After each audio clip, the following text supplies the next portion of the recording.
For a long time, the Rolex Submariner 116610 LV, better known as the Hulk, was an unpopular and unloved submariner reference.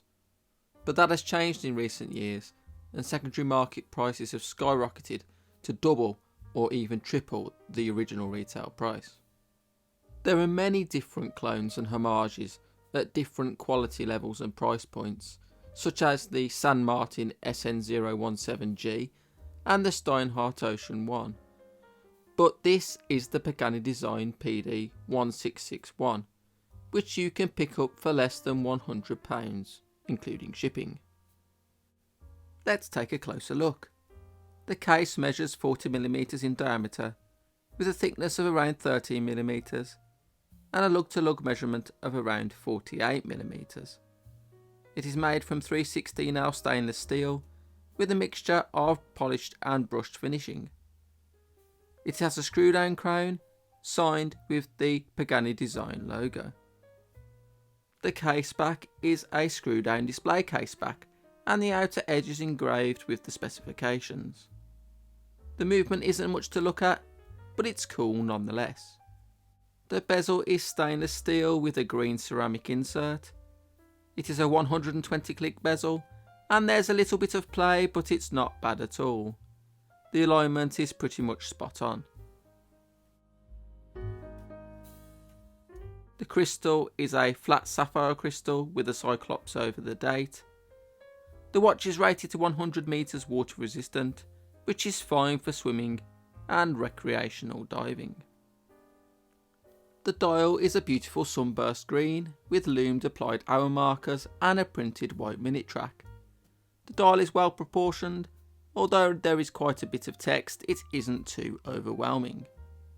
There is an unframed date window underneath the cyclops, and the Mercedes style hands are high polished silver with lume, and the second hand is a lollipop style with a lumed pip. The lume is pretty pants, to be honest, but that's standard on a cheap watch where compromises have to be made to keep the costs down. The movement is the 24 jewel Seiko NH35A automatic movement, which is very commonly found in affordable watches from China. It is a decent but unremarkable movement, but it does have hand winding and hacking, which is convenient. The watch connoisseur will not be impressed, but these movements are a godsend for bringing automatic watches to the masses. The bracelet is an oyster style and made of the same 316L brushed stainless steel. It is 20mm wide where it meets the case and tapers to 16mm at the clasp with solid screw links. It has a completely brushed finish except for the edges, which are polished. It has a flip lock clasp which is engraved with Pagani Design, and it does have an extension to help achieve a better fit. The bracelet articulates well, and the clasp is okay too, probably as good as you'll find at this price point. So what's the verdict? It's an homage, a clone, a rip-off, call it what you like. Of course it's not a serious alternative to the Rolex Hulk, but if you want the look for a bargain basement price, it offers really good value. It is a close homage, and the quality is very decent for the money. The measurements are going to work well on almost any wrist. If you do want to spend more money, then of course there are better homages out there. It comes down to personal preference. To be honest, I'm a bit conflicted when it comes to homages. On the one hand, I don't particularly enjoy one-to-one copies. I would rather see a few distinguishing features. But on the other hand, some watches are so difficult to obtain, either because they are rare or expensive, that sometimes an homage is the only option.